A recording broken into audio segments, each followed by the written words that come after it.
I'm an idiot. This is a book.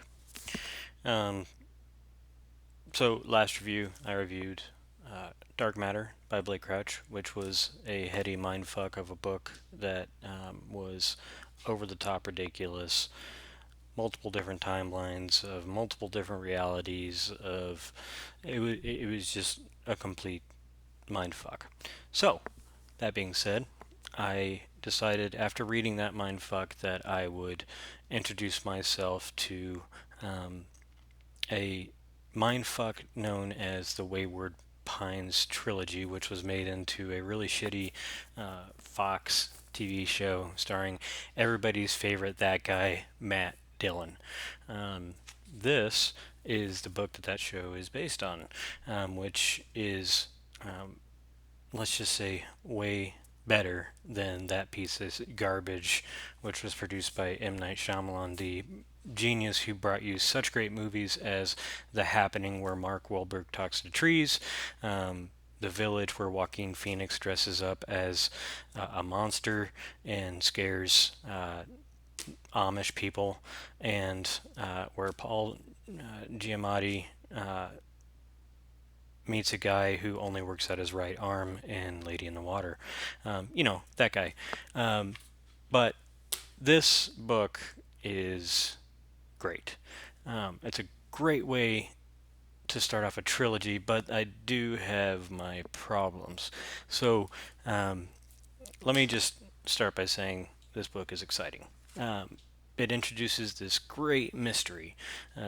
This guy named Ethan, he is a Secret Service agent who wakes up in this town, kind of like Twin Peaks, and it's a mountain town. Everybody knows everybody, but he wakes up and doesn't remember jack shit. It's like a Jason Bourne movie, except instead of a multi-millionaire like Matt Damon playing him, it's Matt Dillon who just isn't Matt Damon. Um, but in this book, he's basically an ex soldier who becomes the Secret Service agent. Um, and then again, he wakes up in this town in the middle of bumfuck nowhere and doesn't know where he is. He shows signs of being in a car wreck. And then later he comes to and starts to remember, oh yeah, I was looking for other Secret Service agents. He goes to the hospital to get treatment and can't get out of the hospital. Just the crazy nobody's believing me, everybody's acting weird type thing, which is kind of, if you watch any sort of mystery movie, this type of thing is common. But what Blake Crouch does is he kind of introduces um, these breadcrumbs throughout the book that are just very, it makes you want to keep reading, uh, you know. And for someone like me who doesn't really read a lot, it's kind of, yeah, it's very important that something like that happens. Um, but just like his other books, in this book you just plow right through it. You can tell it came before books like Recursion and Dark Matter, because it's just not as well structured. It's still a great book. It's just not as well put together. There's not the same structure that's kind of been refined in books like that.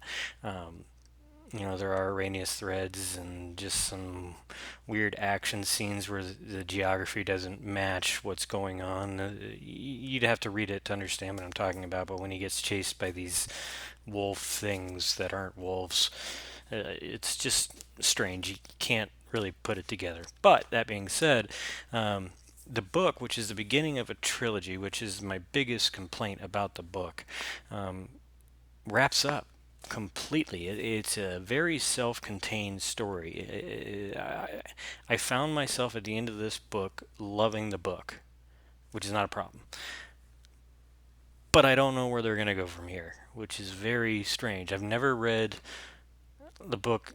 Let's just take like Mistborn or Fellowship of the Ring or something like that, where you read it and you get to the end and you're like, okay, that wraps up that story. Let's get to the next story. You know, um, this is not that type. what happens with this is you get to the end and you're like, well, that explains everything. What are they going to do next?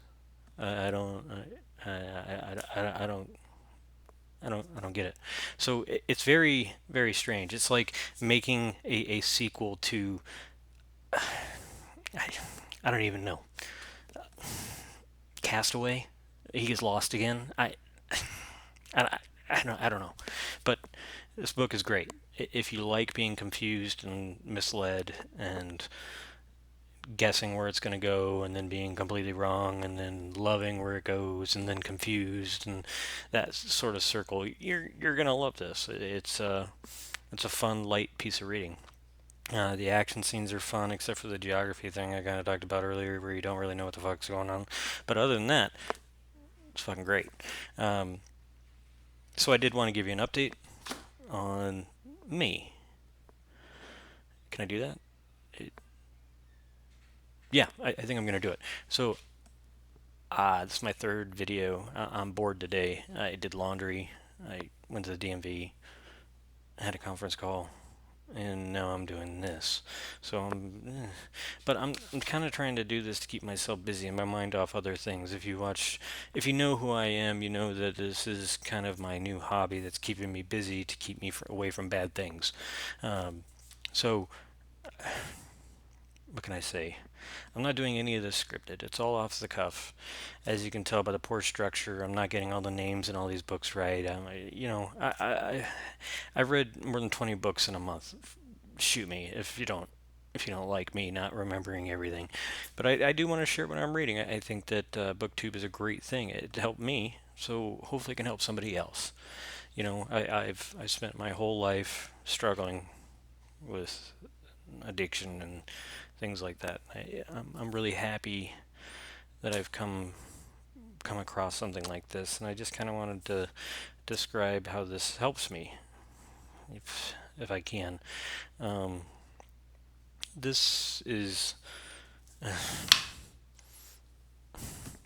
I spent the last year in 23 mental institutions, in and out of different rehabs, and trying to get my life together.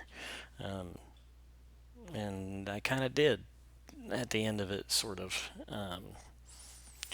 2020 was a bad year for a lot of people, but for me, it was bad as well. Um, but on a different, not worse, but different. Okay. Um, I was depressed. I was drinking 2/5 of gin a day. My liver gave out. Suicide didn't work. I suck at dying. Oh well. Um, but then I finally got sober on January 14th of this year, and the AA thing I've been doing since I was 22, which is almost 10 years. Yeah, and never really clicked. And this time it didn't really click, and so I knew I needed to pick up a hobby, and BookTube was out there, and I started watching videos by Murphy Napier, Daniel Green, just people like that, and they really inspired me to really get into this culture. And I noticed that the communities were really great and supportive and just interested in new things and talking and discussing, like, happily, and not much hate, and which is weird. I don't have Facebook or any of that crap, and just seeing a community that can be a community without the bullshit is actually kind of fun. So I just wanted to share this stuff and see if if I can help somebody like me do what I'm doing, which is staying sober by reading and keeping yourself busy. Um, then that would make these videos just that much better. And a friend of mine said that helping somebody is the most important thing you can do for your sobriety. So, um, if anybody out there needs help, if they're experiencing negative thoughts, if they have suicidal ideations, if they can't stop drugs or alcohol, I've experienced with both, came off heroin, um, you know, reach out to me. Reach out to somebody. It doesn't have to be me, because you know, there is a way out. It's just, I'm not gonna lie, it's not easy. But once you get over a hump, you need to fill your life, and that's what I'm trying to do. And this is actually kind of fun for me. A friend of mine, Abby, she's gonna come over and we're gonna review the shitty ass movie Tenet and Mortal Kombat. You know, for fun, knowing that probably nobody's ever gonna see it, and you're probably not even gonna see this. But what can I say? So, with that being said, I kind of said too much about my own life, but hey, this is a book review. That kind of turned into an idiot talking too much. So, again, I don't have a video editor, so you're going to see me stop this video. Again, if you have any questions or you need help, you can DM me. I don't know if you know how to do that, or if I don't know how to do it on here. Just send me a message saying you need to talk, and I'll figure out a way to get a hold of you. Okay? And we'll figure it out from there. Just reach out. Okay? And read this book. It's a great book.